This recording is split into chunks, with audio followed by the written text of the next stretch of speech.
आरक्षक भर्ती प्रक्रिया पर लगी रोक, हाईकोर्ट ने कहा सभी अभ्यर्थी समान। अब 5वीं 8वीं की होगी बोर्ड परीक्षा, कैबिनेट बैठक में लिए गए कई निर्णय।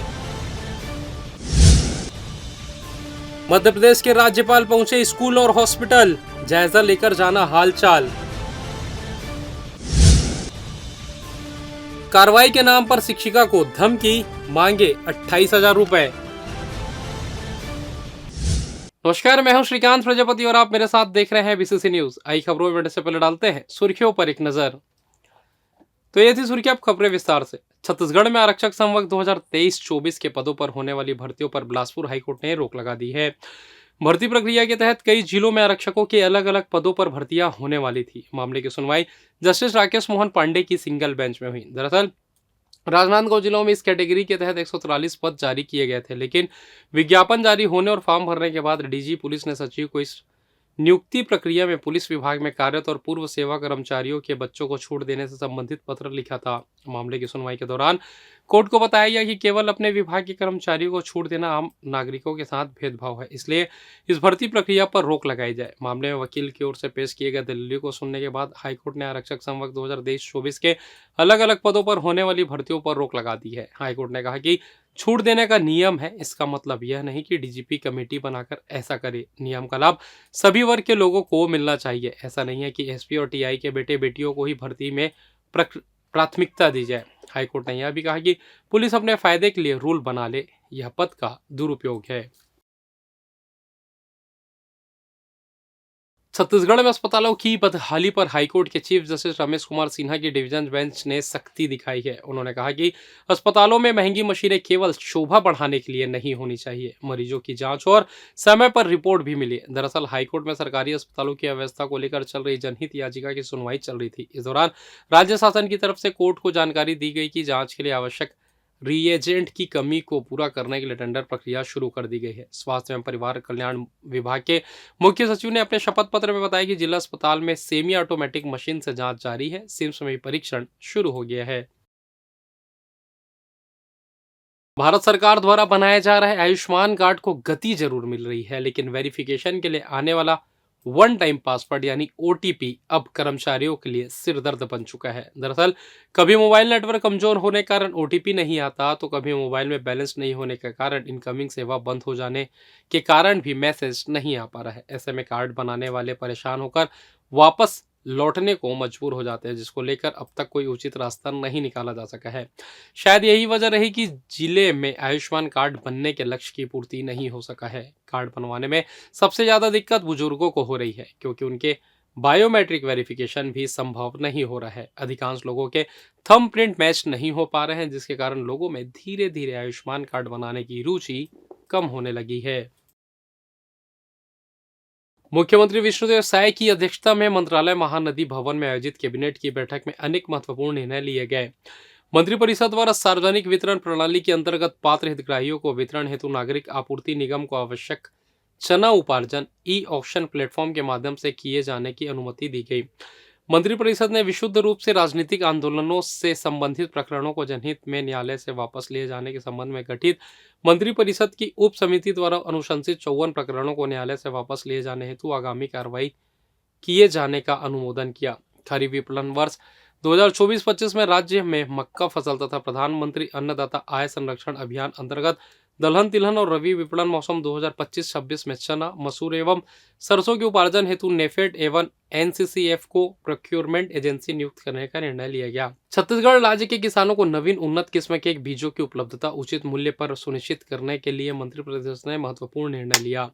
मंत्रिपरिषद द्वारा छत्तीसगढ़ राज्य जल विद्युत परियोजना पंप स्टोरेज आधारित स्थापना नीति 2023 में परियोजना विकासकर्ता को वाणिज्य उत्पादन प्रारंभ करने की तिथि से प्रथम 5 वर्षों के लिए प्रति वर्ष 1 लाख रुपए प्रति मेगावाट की दर से लिए जाने वाले हरित ऊर्जा विकास शुल्क को समाप्त करने का निर्णय लिया गया।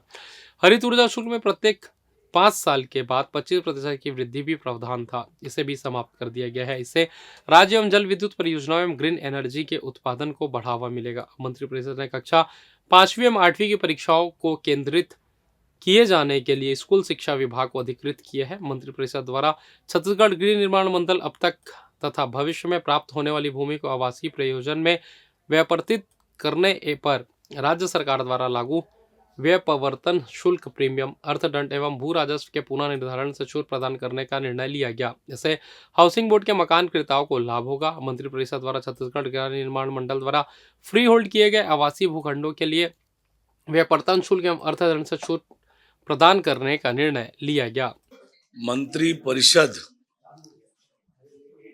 की 17वीं बैठक राज्य के मुख्यमंत्री आदरणीय विष्णुदेव साय जी की अध्यक्षता में संपन्न हुई है। अनेक महत्वपूर्ण निर्णय आज की बैठक में लिए गए हैं। इसमें जो प्रमुख निर्णय है वो आपके सामने मैं प्रस्तुत कर रहा हूं। मंत्रिपरिषद ने विशुद्ध रूप से राजनीतिक आंदोलनों से संबंधित प्रकरणों को जनहित में न्यायालय से वापस लिए जाने के संबंध में गठित मंत्री परिषद की उप समिति द्वारा अनुशंसित 54 प्रकरणों को न्यायालय से वापस लिए जाने हेतु आगामी कार्यवाही के लिए अनुमोदन किया है। सार्वजनिक वितरण प्रणाली के अंतर्गत पात्र हितग्राहियों को वितरण हेतु नागरिक आपूर्ति निगम को चना उपार्जन ई ऑक्शन प्लेटफॉर्म के माध्यम से क्रय किए जाने की अनुमति दी गई है। खरीफ विपणन वर्ष 2024-25 में राज्य में मक्का फसल तथा प्रधानमंत्री अन्नदाता आय संरक्षण अभियान अंतर्गत दलहन, तिलहन और रबी विपणन मौसम 2025-26 में चना, मसूर, सरसों के उपार्जन हेतु नेफेड एवं एनसीसीएफ को प्रोक्योरमेंट एजेंसी के रूप में नियुक्त करने का निर्णय लिया गया है। छत्तीसगढ़ राज्य के किसानों को नवीन उन्नत किस्म के बीजों की उपलब्धता उचित मूल्य पर सुनिश्चित करने के लिए मंत्रिपरिषद ने आज एक महत्वपूर्ण निर्णय लिया। इसके तहत भारत सरकार द्वारा विभिन्न योजनाओं में इम्पेनल्ड सेंट्रल नोडल सीड एजेंसी से आवश्यकता अनुसार सीधे बीज क्रय किया जा सकेगा। इसके लिए छत्तीसगढ़ राज्य बीज एवं कृषि विकास निगम को छत्तीसगढ़ राज्य भंडार क्रय नियम 2002 के नियम 4 में छूट देने का निर्णय लिया गया।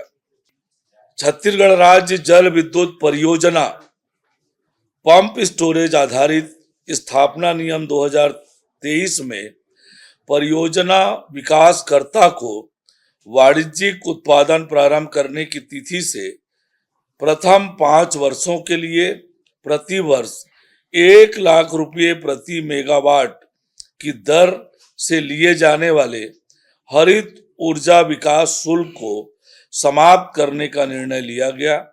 हरित ऊर्जा शुल्क में प्रत्येक 5 साल में 25% की वृद्धि का भी प्रावधान था, इसे भी समाप्त कर दिया गया है।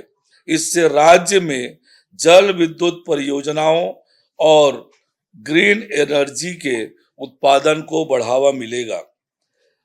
एक अन्य महत्वपूर्ण निर्णय में 5वीं एवं 8वीं की परीक्षाओं को केंद्रीकृत किए जाने के लिए स्कूल शिक्षा विभाग को अधिकृत किया गया है, जिससे कि राज्य में शिक्षा का स्तर अच्छा हो सके और उसमें सुधार आ सके। मंत्रिपरिषद द्वारा राज्य में housing and urban development corporation limited हुडको से आवास, नगरीय विकास एवं अन्य क्षेत्रों में सहायता प्राप्त करने हेतु समझौता ज्ञापन एमओयू के प्रारूप का अनुमोदन किया गया। गौरतलब है कि छत्तीसगढ़ राज्य को हुडको द्वारा आगामी 5 वर्षों में 1 लाख करोड़ रुपए तक की वित्तीय सहायता, परामर्श, क्षमता विकास सेवाएं प्रदान करने का प्रस्ताव दिया गया है। मंत्रिपरिषद द्वारा एक और महत्वपूर्ण निर्णय लिया गया। गृह निर्माण मंडल अब तक तथा भविष्य में प्राप्त होने वाली भूमि को आवासीय प्रयोजन में व्यपवर्तित करने पर राज्य शासन द्वारा लागू व्यपवर्तन शुल्क, प्रीमियम, अर्थदंड एवं भू राजस्व के पुनः निर्धारण से छूट प्रदान करने का निर्णय लिया गया। इससे हाउसिंग बोर्ड के मकान क्रेताओं को लाभ होगा। मंत्रिपरिषद द्वारा गृह निर्माण मंडल द्वारा फ्री होल्ड किए गए आवासीय भूखंडों के लिए व्यपवर्तन शुल्क और अर्थदंड से छूट प्रदान करने का निर्णय लिया गया। और फिलहाल ये वक्त तो चला छोटे से ब्रेक का, मिलते हैं ब्रेक के बाद, कहीं जाइएगा नहीं। पिछले 17 वर्षों से रियल एस्टेट के क्षेत्र में दे रहे हैं अपनी सेवाएं और लगातार शहर की जनता को एक नई लिविंग लाइफस्टाइल। अपने कार्यों एवं सेवाओं के माध्यम से लाखों लोगों की उम्मीदों को दिया है आकार। इसलिए जिले में ही नहीं, पूरे प्रदेश में इनकी पहचान है बरकरार। आपके सपनों के घर को हकीकत में बदल कर है दिखाना, इसलिए आपके लिए लेकर आए हैं भाटी आशिया।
और ब्रेक के बाद आप सभी का स्वागत है। यह बढ़ता है अगली खबर की ओर।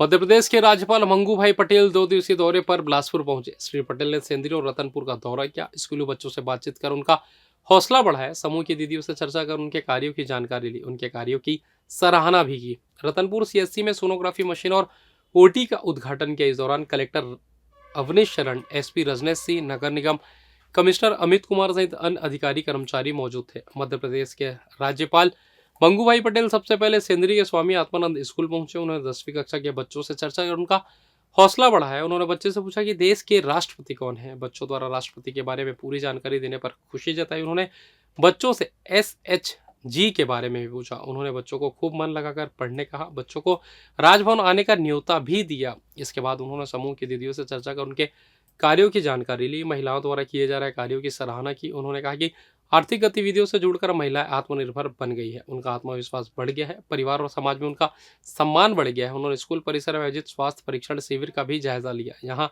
सिकल सेल, बीपी, शुगर जांच सहित अन्य जांच की जा रही स्वास्थ्य परीक्षण कराने आए लोगों से चर्चा की। मितानों से चर्चा कर उनके कार्यों की जानकारी ली। उन्होंने स्कूल परिसर में बादाम का पौधा लगाया। राज्यपाल मंगूभाई पटेल ने रतरपुर सीएससी में सोनोग्राफी मशीन और ऑपरेशन थिएटर का भी उद्घाटन किया। उन्होंने अस्पताल में संचालित पोषण पुनर्वास केंद्र को भी देखा। उन्होंने अस्पताल में अन्य वार्डों को भी देखा। इलाज करा रहे मरीजों से उन्होंने चर्चा भी की।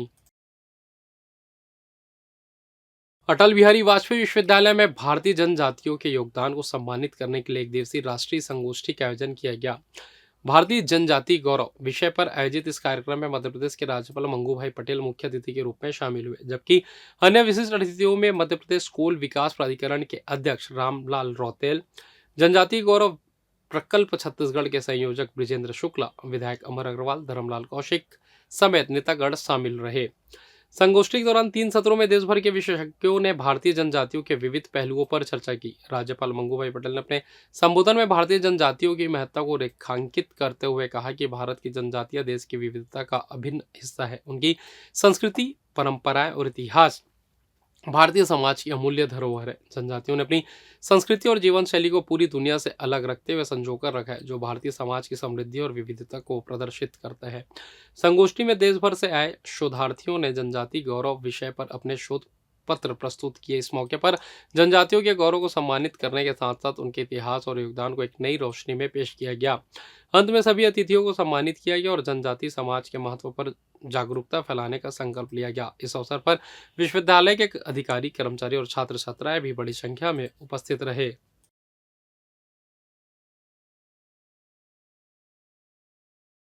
छत्तीसगढ़ आयुर्विज्ञान संस्थान सिम्स के डीन रहे डॉक्टर के सहारे को हाईकोर्ट से बड़ा झटका लगा है। कोर्ट ने उनके निलंबन पर दिए गए स्टे को हटा लिया और उनकी याचिका खारिज कर दी है। आपको बता दें कि पूर्व में स्वास्थ्य मंत्री श्याम बिहारी जायसवाल ने सिम्स में आयोजित बैठक में डॉक्टर सहारे की अनुपस्थिति के चलते उन्हें निलंबित करने का आदेश दिया था। डॉक्टर सहारे ने इस निलंबन को हाईकोर्ट में चुनौती दी थी, जिस पर हाईकोर्ट ने स्टे दिया था। उन्होंने केवल यह जानकारी दी थी कि एक पारिवारिक कार्यक्रम के चलते अनुपस्थित होने की वजह से उनको निलंबित कर दिया गया। इधर शासन ने स्टे के खिलाफ हाईकोर्ट में जवाब देते हुए बताया कि डॉक्टर सहारे पर वित्तीय गड़बड़ी, आयुष्मान भारत योजना में लापरवाही, अस्पताल में नियमित उपस्थिति न रहने और ऑपरेशन के दौरान लापरवाही के गंभीर आरोप है। जांच जारी और ऐसे में स्टे जारी रखना उचित नहीं होगा।